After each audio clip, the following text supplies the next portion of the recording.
എന്താടാ എന്താ പറ്റിയേ? വിനയ പോയടാ, നമ്മള് തിയേറ്ററിലെ കാശ് മൊത്തം പോയടാ. നീ എന്തേ പറയുന്നത്? രാവിലെ ഓഫീസ് തുറക്കാൻ വന്നപ്പോഴാണ് കണ്ടത്. ഭഗവാന് കൊടുക്കാനുള്ളത് ഉത്സവ പടത്തിന്റെ കളക്ഷനും മൊത്തം പോയടാ.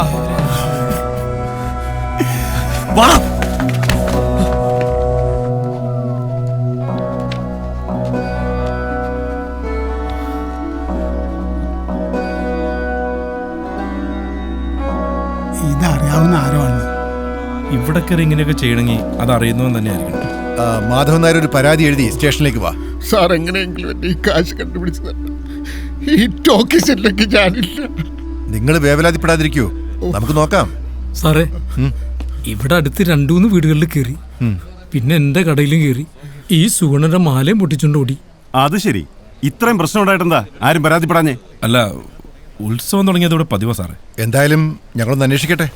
സാറന്മാർ ഇതന്വേഷിക്കാനായി ഇത്രയും ദൂരം വരേണ്ട കാര്യമില്ലായിരുന്നു. കള്ളം കപ്പലിൽ തന്നെ ഉണ്ട്. താൻ എന്താ പറഞ്ഞു വരുന്നേ? എന്റെ പൊന്നു സാറന്മാരെ, ഈ നാട്ടുകാർക്ക് മൊത്തം അറിയാവുന്നൊരു ഭൂലോക കള്ളനുണ്ട് ഇവിടെ, ഇവരുടെ സംഘത്തില്. എവിടെടാ അവൻ? എടാ, നിന്റെ വരെ ബോംബെ വന്നവൻ തക്കാൻ കിട്ടിയപ്പോ അവൻ കാശും കൊണ്ട് പോയത് കണ്ടില്ലേ? പോക്കൃതം പറഞ്ഞോളാം. ഓ, പോക്കരത്തരം കാണിച്ചിട്ട് നാട് വിടുന്നതിൽ കുഴപ്പമില്ല. ആദ്യം ഗഗനെ പൊക്ക്, എന്നിട്ട് അവനോട് ചോദിക്കും, അപ്പ അറിയാം. വെറുതെ നിന്ന് കാലഴിപ്പിക്കാതെ വാടാ, മൊത്തം കള്ളന്മാരെ. സ്റ്റേഷനിലേക്ക് വന്നാൽ മതി, ഞങ്ങൾ അവിടെ കാണും. സുഗുണ,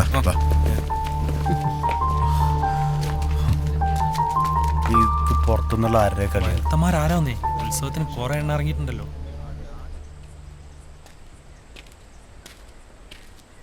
വിനയ,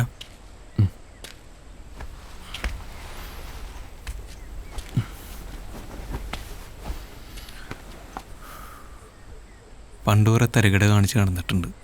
പക്ഷേ അതൊന്നല്ല ജീവിതം എനിക്ക് പിന്നീടാണ് മനസ്സിലായത്. അത് പഠിപ്പിച്ചെന്ന നീറാശാൻ ഇനിയില്ലാന്ന് പറഞ്ഞപ്പോൾ എനിക്കവിടെ നിൽക്കാൻ തോന്നിയില്ലടാ. നമ്മുടെയൊക്കെ ജീവിതം അങ്ങനെയാണ്.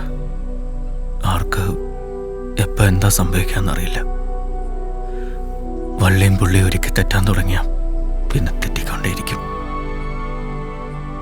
മാധവേട്ടൻ പാവം ആ ടാക്കേസിൻ്റെ അകത്തുനിന്ന് ഇറങ്ങിയിട്ടില്ല. നിരാശാനും ടാക്കേസും എല്ലാം കൂടെ ആയപ്പോൾ ആ പട സങ്കടത്തിലാണ്. നമ്മളെല്ലാവരും ഉണ്ടായിട്ടും ഒന്നും ചെയ്യാൻ പറ്റില്ലല്ലോ.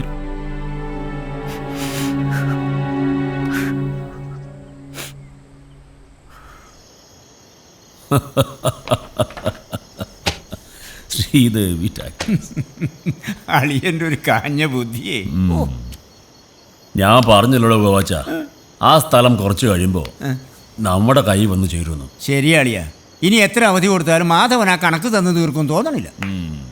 താനെന്തായാലും പണിക്കുള്ള ആളെ കൂട്ടിക്കോ. നാളെ സൂര്യൻ ഉദിച്ച് പെരുവത്ത് കടവിൻ്റെ മുകളിലെത്തുമ്പോൾ ആ ടാക്കീസ് ഉണ്ടാവരുത്.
മാധവ, ഞാനിതങ്ങ് എടുക്കുക. ഇതിന്റെ ഉള്ളില് ഒരുത്തനും കാലുകുത്തില്ല. നേരെ നീക്കണം. ഒറ്റ ഒരുത്തൻ പാകിസ്ഥാനിൽ കയറി പോരുന്നു. താൻ വിചാരിക്കുന്ന പോലെ ഇവിടെ ഒരു ചുക്കും നടക്കത്തില്ല. അതേത് മേനോനാണെങ്കിലും ഭഗവാനാണെങ്കിലും തനിക്ക് തരാനുള്ള കാശ് ഞങ്ങൾ തന്നു തീർക്കും. എടാ ചള്ളു ചെറുക്ക, നീ എന്തോ വളർത്തി തരുന്നാ പറയുന്നേ? പറയാൻ പേരിനൊരു പണി പോലും ഇല്ല. പോയി അതുണ്ടാക്കാദ്യം, എന്നിട്ട് രോഷാകുൽ നാവ്. മാധവ, മുക്കാചക്രത്തിന്റെ കണക്കല്ല ഇത്. മേനോൻ സാറേ, ഓർമ്മ വെച്ച കാലത്ത് എൻ്റെ അച്ഛൻ തുടങ്ങിയതായി തിയേറ്റർ. ഇത് എൻ്റെ കയ്യിലോട്ട് കിട്ടുമ്പോൾ തന്നെ ഒരുപാട് ബാധ്യതകൾ ഉണ്ടായിരുന്നു. അതുകൊണ്ട് തന്നെ സാറിൻ്റെ കയ്യിൽ നിന്ന് ഒരുപാട് കടം വാങ്ങിച്ചിട്ടുണ്ട്. ഈ സ്ഥലമോ എന്ത് വേണമെങ്കിലും സാർ എഴുതിയെടുത്തു. ഇത് നടത്തിക്കൊണ്ടു പോകാനുള്ള അനുവാദമെങ്കിലും എനിക്ക് തരണം.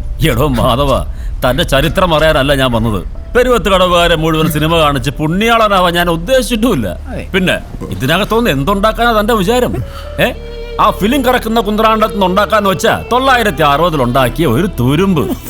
മാധവ, വെറുതെ കേസും വെക്കാനൊന്നും വേണ്ട. അതാ നമുക്ക് 2 പേർക്കും നല്ലത്. ഇതേ താൻ ഒപ്പിട്ട് തന്ന മുദ്രക്കടലാസ.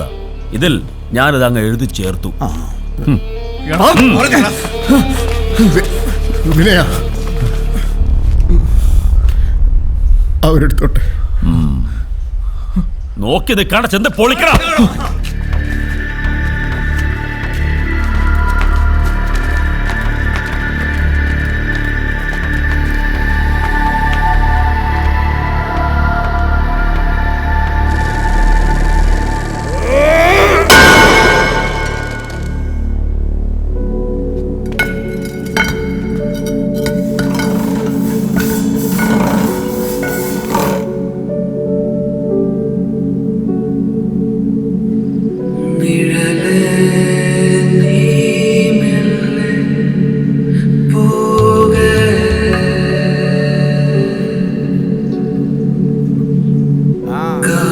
ലോറിയിലേക്ക് ഏറ്റടാ.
കാലം തെറ്റി പെയ്യുന്ന മഴയാ, ശക്തി കൂടും.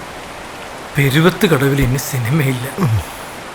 ഓരോരോ കാലക്കെടുകൾ, അല്ലാതെന്താ പറയാ.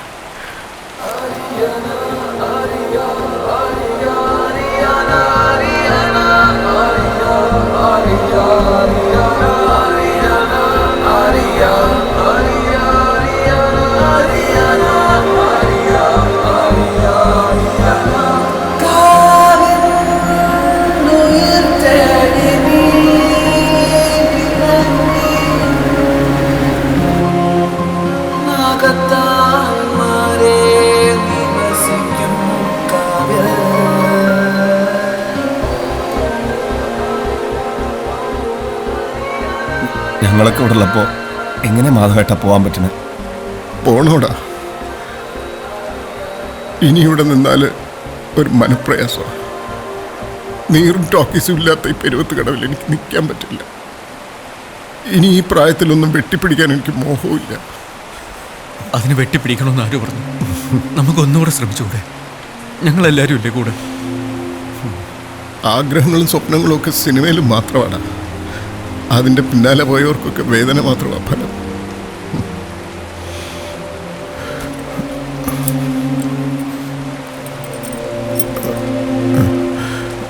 ഇനിയിപ്പോ നിനക്ക് തരാൻ എൻ്റെ കയ്യിൽ ഇത് മാത്രമേ ഉള്ളൂ. ശ്രീദേവിയെ വിളിച്ചിറക്കിക്കൊണ്ട് പോരുമ്പോൾ ഒരു വണ്ടിയുള്ളത് ഒരു അന്തസ്സാ.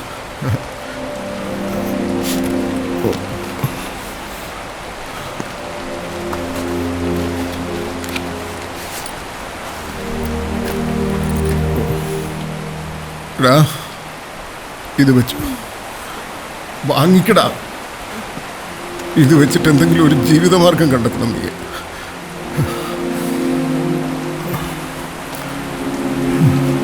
അപ്പൊ നിങ്ങൾ എങ്ങോട്ടാന്ന് വെച്ച് പോയിക്കോ. കെട്ടിക്കാൻ മതിയെന്ന് തീരുമാനിച്ചവരെ എനിക്കും കാണണ്ട. എടാ വിനയ ആ